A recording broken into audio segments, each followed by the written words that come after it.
those animals had a high quality of life. They experienced, what they were meant to experience. Cattle grazing grass, pigs rooting around in the soil, and chickens scratching up bugs and eating them.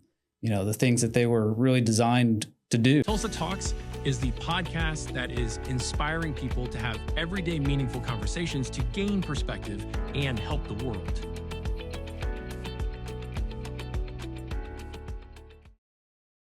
Welcome to Tulsa Talks. Daniel Rose is going to talk about mob grazing. I have never heard about mob grazing before I met Daniel Rose. Daniel, welcome to the podcast. Thank you. So, regenerative agriculture, agriculture. Mm-hmm. Mob grazing is something that you did at one time. Yep. Take us through it. What does it look like? Why? Yeah. So what it looks like, what you typically have is for most ranchers, it's just they fence off maybe 160 acres, 300 acres, whatever it might be, and you put your livestock out there, and they just kind of graze the same area. Have a pond out there, and just generalized grazing wherever they want. Yep.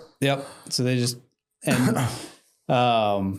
with mob grazing, the main difference is you're using typically electric fencing to subdivide that into smaller areas, to condense where they graze, control where they graze, with the focus of moving them frequently and giving long rest periods for the areas that they just graze. So you might condense that, 160 acres into areas as small as an acre or 3 acres at a time, and move those cattle maybe anywhere from once every couple of days to maybe multiple times one day.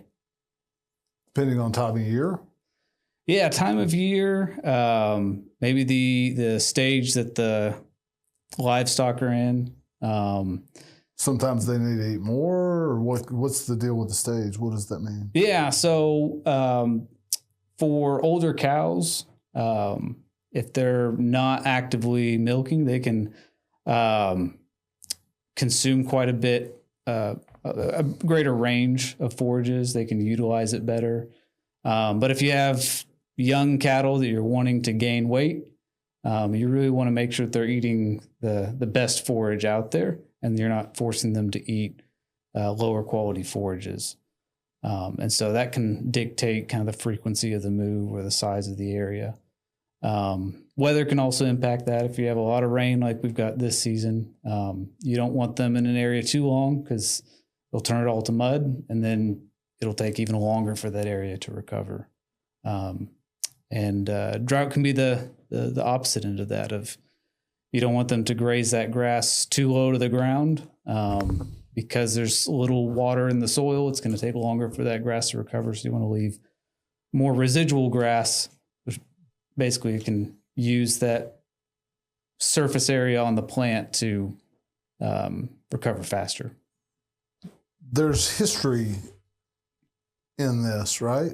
As far as people have observed what cattle used to do naturally? Yeah, so the whole premise of it is kind of mimicking what you see, or what used to exist here in the Great Plains area, of massive herds of bison moving in dense populations, migrating, along with the seasons and the growth cycles of plants and stuff like that. You also see that in other areas of the world, in the savannas, where you have these large groups of ruminant animals that specifically get all of their diet from grasses and other plants. And yeah, you kind of have this symbiotic relationship between the way the ideal environment for livestock to graze and the growth cycle of that forage. And take us through how this fence construction was done. Yeah, so for us, we used it's called polywire. It's you can use. There's a lot of options out there. You can just use just straight aluminum wire, but polywire is like the nylon braided rope with really fine wires braided into it. That allows it to, it's a lot lighter, easier to handle. But then you can put it on a reel, kind of similar to like what you'd use to roll up an extension cord or something like that. And you can basically hook one end onto a fence and roll that out. We would oftentimes just hop on a four-wheeler and hold it out to the side and roll it out as fast as we could drive. And then you hook it onto the other end and you've got a fence set up in 10 minutes. Basically using T-posts? Plastic step-in posts. So that way it doesn't short out to the ground. And those also are a lot lighter and easier to handle. So you typically shorter than a T-post, has like a metal spike on the bottom with a foot plate where you can push it in with your foot. So yeah, you'd come back and step those in, just hook it onto the wire to support it. And yeah. And you guys were doing this where? We initially started just north of Tulsa, just on 53rd Street North, just past the Osage Casino. And we outgrew that area and we moved out to Porter, Oklahoma. Tulsa Botanical Gardens is right there, pretty close to where you're talking about? Yeah, we were just like a mile and a half from there. Yeah, Rita and I were looking at buying some land out there to maybe put a little ranch on, petting zoo idea. We never pulled the trigger on that, but when we did go through there looking at land, it seemed like it was rocky. It's very rocky. Yeah, not a whole lot of soil or good grazing area. We were on about 200 acres in that area, but we really only could graze 30 of that because that was kind of in more of a valley. And then we did run our pigs through the woods on kind of more of the rocky slopes. But that was a little tricky because that soil was so thin that you did kind of risk getting things torn up too much and erosion and things like that. So we really tried to. We would usually let those areas rest for at least 6 months before we brought pigs back through there because we wanted to get roots reestablished, grasses growing again, allow that kind of leaf litter to build up. So you've mentioned pigs and cattle. Is that what you guys grew? We also did laying hens, so chickens that were specifically bred to produce a lot of eggs. And then we did broilers, which are a species of chicken that's specifically bred to produce a lot of meat. And we also had some sheep as well. So sheep, 2 different kinds of chicken. You had pigs, cattle. 4 different, and sheep. Yeah. So you had 5 different types of animals on basically 30 acres usage of 200? Yeah, pretty well. I guess if you added where the pigs were at, maybe another 15 or 20 acres. Seems pretty tight usage on land, and then it seems like it would be pretty labor intensive to move this fence on a regular basis. Yeah. And seems like that would cost something. Yeah. Yep. Seems like it would be a lot more expensive than normal meat production. Yeah, you have a much higher amount of cost of labor to actual finished product than you do in a commercial setting. That's for sure. Yeah, and this was commercial. This was trying to make money, a living off of producing meat for people to be able to eat better meat. Yeah. What's the difference in this meat that costs more labor, a lot more time than the other type of meat? Yeah, there's several factors playing into that. On the actual meat itself, for one, that there's a higher quality, not just in flavor and texture, but also even in the nutrient density and the makeup of the meat itself. You have animals that are consuming far more forages, grasses, nuts, maybe even bugs, and even seen chickens catch a few mice here and there. But through that, the density of the vitamins and minerals that is in that meat is much higher than what you'd get in a conventional system. Specifically in the fat makeup of those meats, that you end up having a much higher quality fat, and that it's much more dense, and specifically has higher levels of high density lipids in it, which leads to lower cholesterol and is really a healthy fat for brain function and other things like that. Okay. Fats and carbohydrates are what most people get their energy level from. Mm-hmm. And so those higher densities are better for energy, mm-hmm. and a lot less likely to give you cholesterol issues. Mm-hmm. And how much more were you guys needing to charge for your meat compared to conventional farming or ranching? Yeah. So kind of a range there with beef. I would say it's going to be anywhere from maybe 50 to 100% more, depending on the cut.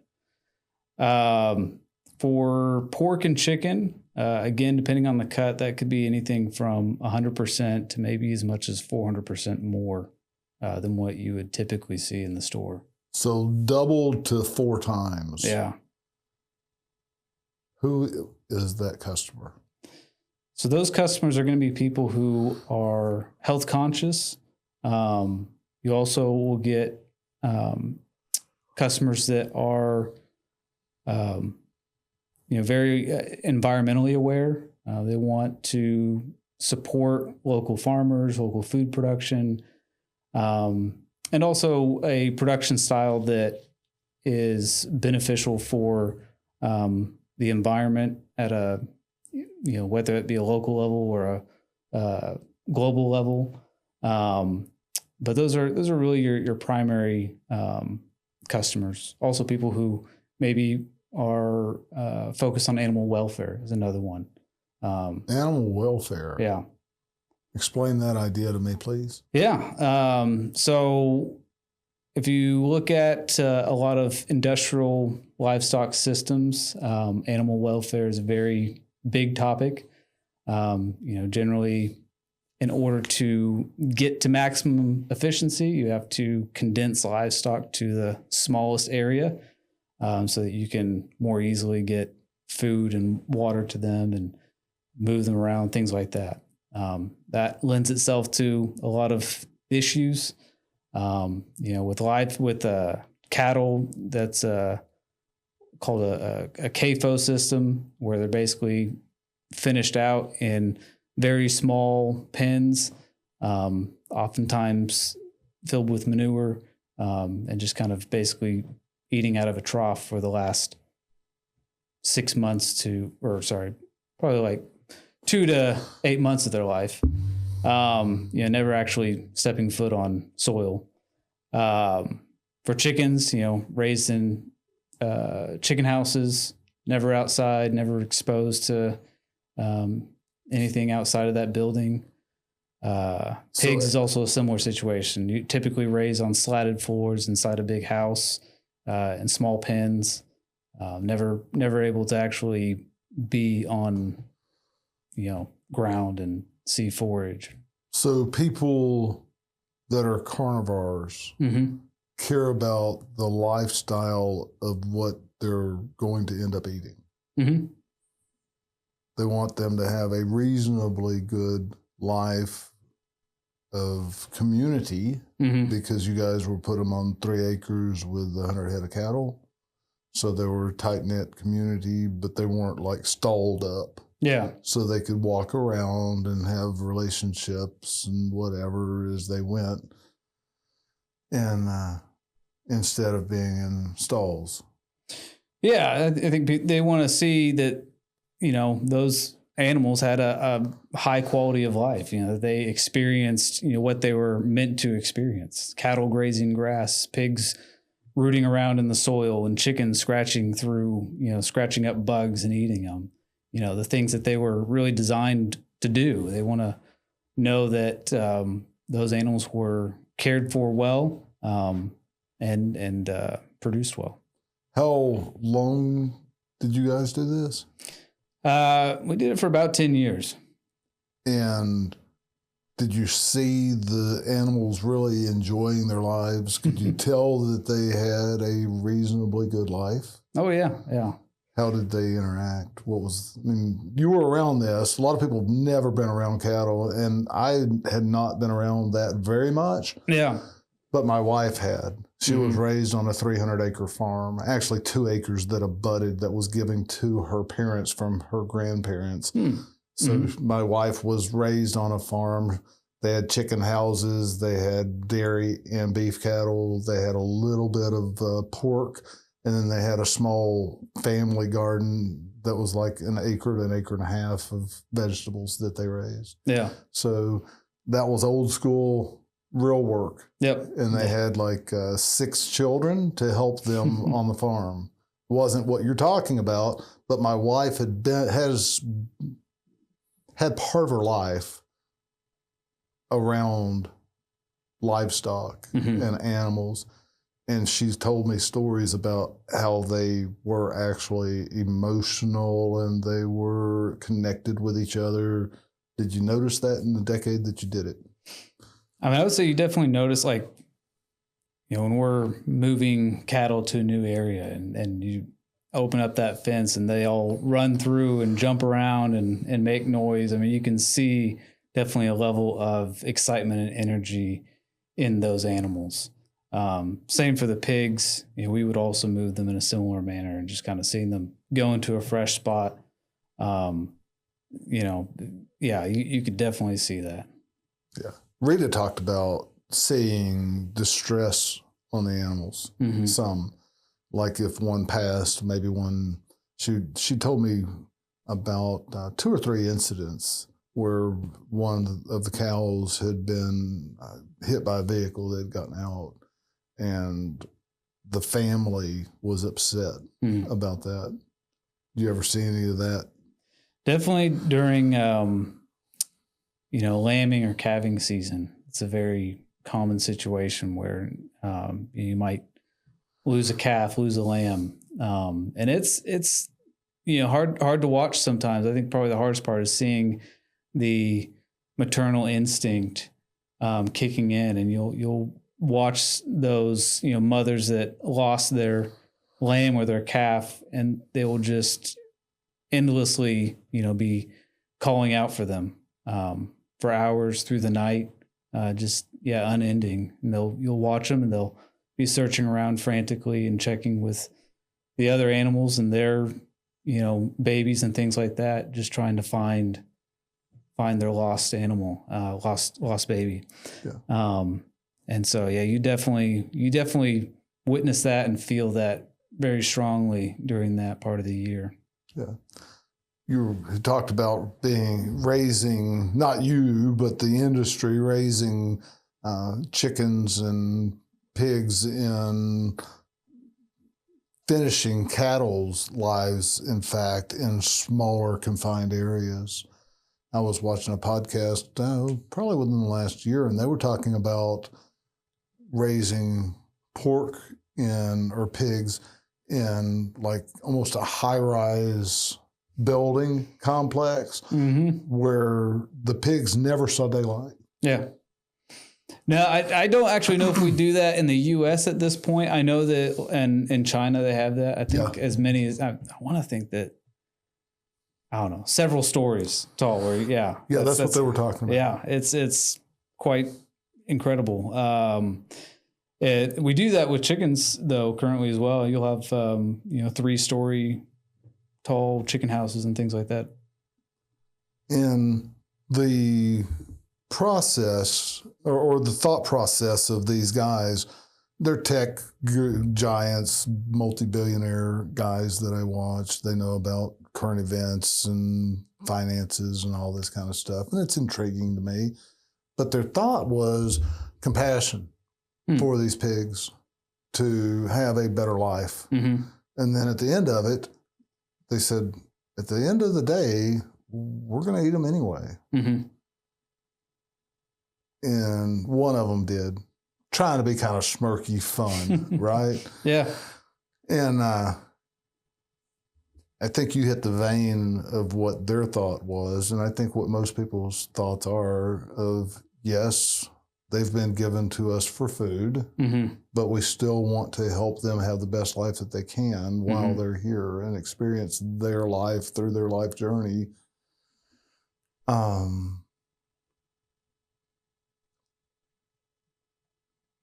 It's amazing to me how life is. Yeah.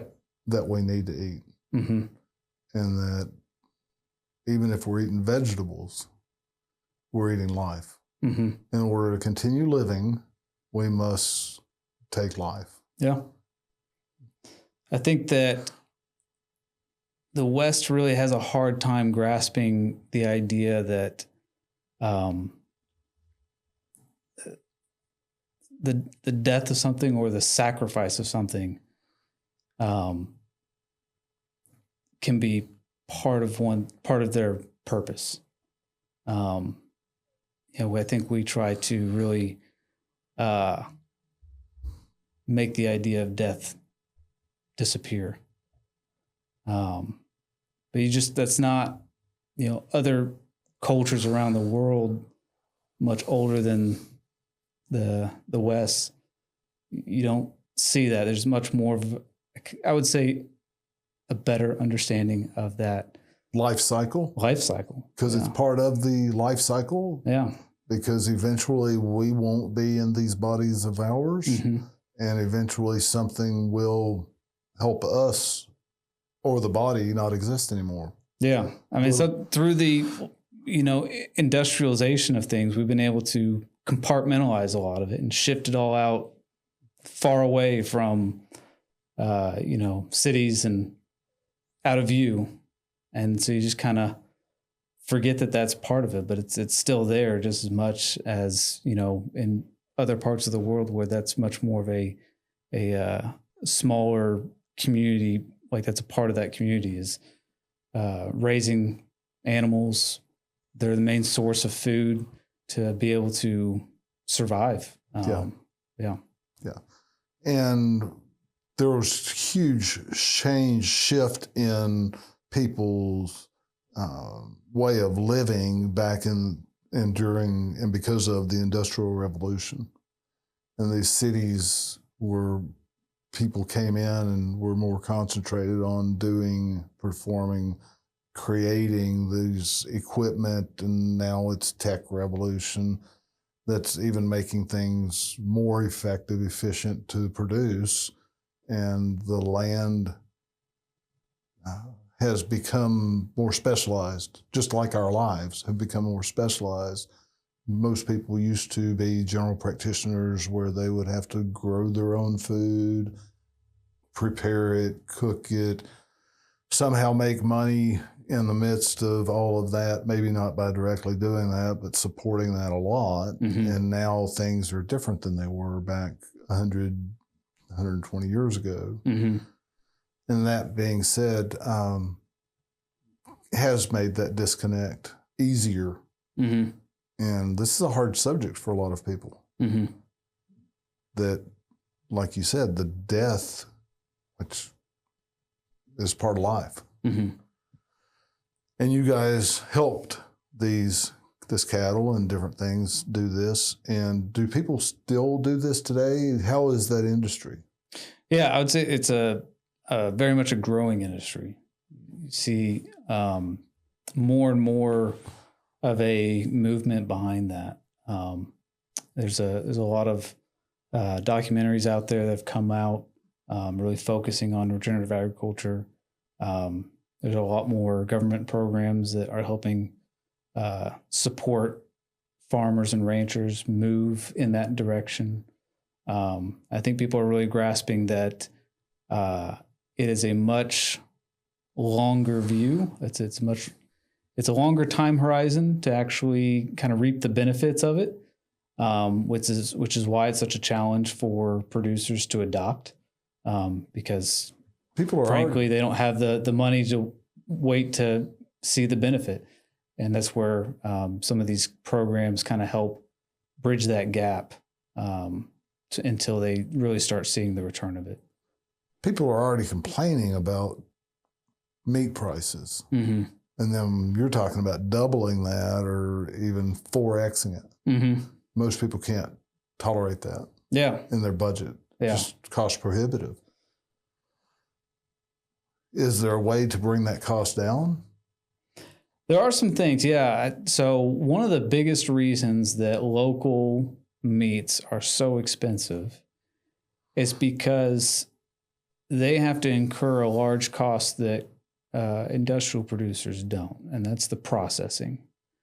So if on the industrial side, you have these large processing plants that are highly efficient, but in order to utilize them, you have to be able to bring in a full semi-truck of cows on a regular basis. Because they're so big, they actually don't get their income from the processing of the animals. They get their income from selling the byproduct. And so that cuts out a large cost on the meat production side. Whereas the small producer, like us, we're having to go to a local processing plant. And, for that cow, we'll probably have to pay $800 per cow just to get it processed and packaged where we can resell it to a customer. Then you have to get that meat and distribute it yourself instead of the processor just shipping it out at that point? Yeah. So we would be, we were the ones that did every step of the process. We produced the livestock, we transported it to get processed, had to transport it back. We did the order fulfillment and the distribution of the product, and managed the sales of it as well. Seems like a big burden all the way around for labor. It is, yeah. So what caught your eye about regenerative agriculture? So what initially caught my eye about it, I kind of had a unique opportunity of seeing a stark contrast there, because I was actually working in the medical field. I was working in a hospital here in Tulsa. I was in college planning on becoming a nurse practitioner. But what I was mostly seeing and working with were patients that had chronic illnesses that typically went back to diet. At the same time, I had a friend of mine. Neither of us have an agriculture background, but he called me up. We're just generally curious, and he asked me what I thought about raising livestock, and I thought that was interesting. So we found 10 acres to lease somewhere. I bought some sheep. He bought a couple of cows, and so I was doing that on the side while working in the hospital, and kind of seeing that very big difference of just the lifestyle there. And then I got led on to a few key names in the regenerative agriculture movement. Joel Salatin is a big name in that movement, and a big proponent of building small family farms, and puts a lot out there to help educate on how to do that. And along with that, got an opportunity to initially lease the land north of Tulsa, and be able to do that, basically manage that property in exchange for living there. So that kind of gave me a good foothold to start the ranching. Then came to a place where really kind of wrestling with, well, what do I want to do? So you moved to Porter. Yeah. A few years down the road, we ended up moving to Porter to get access to more property, got a new lease. And how many acres did you have? Just about 1,000 acres. Pretty good size plot to be moving fence on continuously. Yeah, definitely was. And how many head of cattle and such did you have there? So we had anywhere between 70 to 100 head of cattle out there. And we had, as far as like the egg producing chickens, we had about 600 to 1,000 at a time. And meat chickens, we produce about 1,500 a month. So the egg producing chickens, typically speaking, what I've seen is they're in chicken houses and they have a little way of collecting the eggs. These guys are out on the turf. Mm-hmm. How did you collect the eggs? Yeah. So I built basically a big chicken coop on top of a trailer frame, about 40 by 10. And it looked kind of like a mobile home essentially. And then the nest boxes for the laying hens were mounted on the sides so that they could lay the eggs from inside the coop, and then the eggs rolled out to the outside. So they just jump up there and lay the eggs? Yeah, their natural instinct is to go into a dark place and kind of be secluded to lay eggs. So they would, at whatever time of the day, wander up there, find a place to lay their egg, and then head back outside. Start scratching and getting? Yep. You said you had some videos on a website?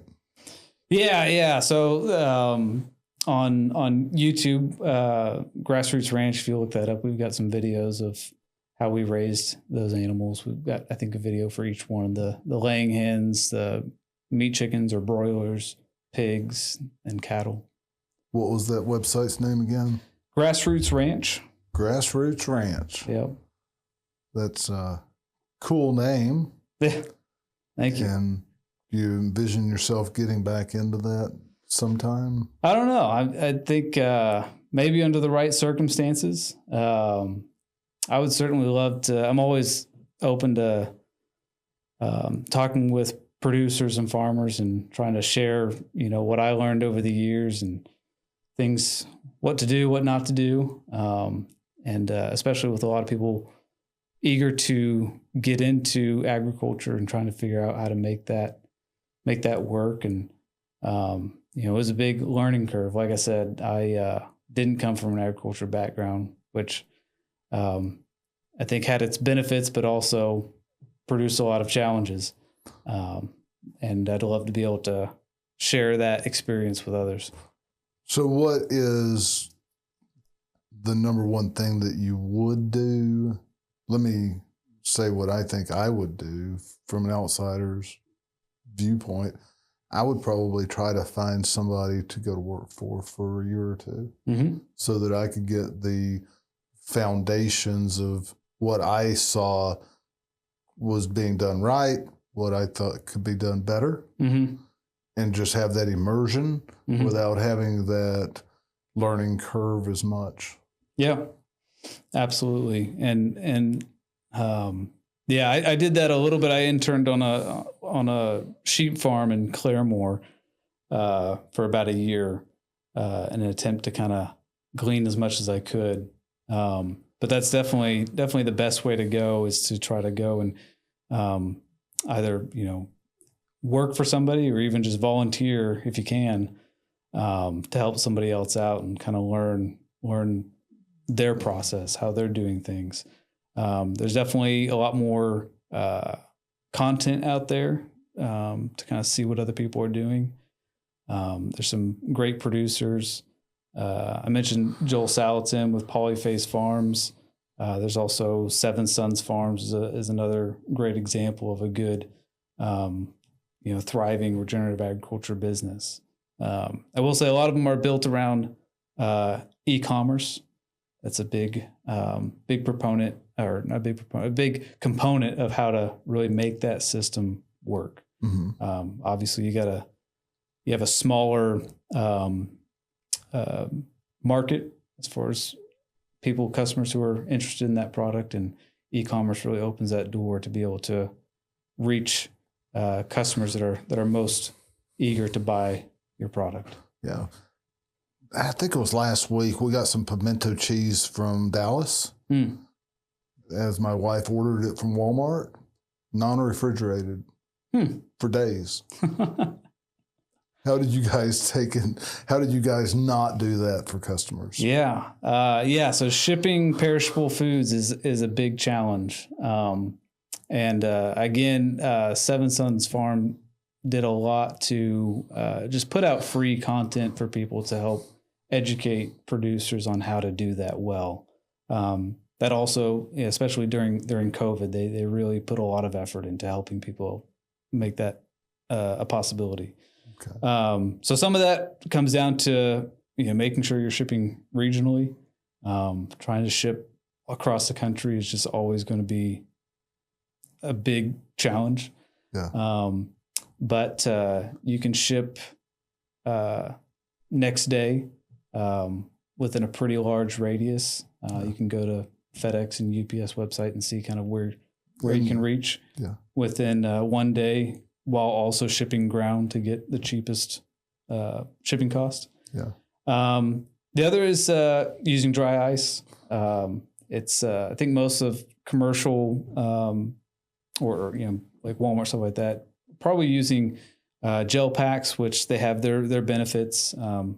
But dry ice makes that if you're shipping frozen food, you want to do dry ice. Yeah. And then making it as simple as possible. That was something we initially started with more of a model where you could kind of like a grocery cart model where you can go pick individual items. But that just kind of adds a whole lot more labor onto the order fulfillment side. A lot of complexity. More complexity, room for mistakes. You have different volumes of frozen product in a box with a fixed amount of insulation. You got to adjust the coolant to make, whatever you're using, dry ice to make sure that all matches up. If you can limit the options there, we did that by offering basically really simple,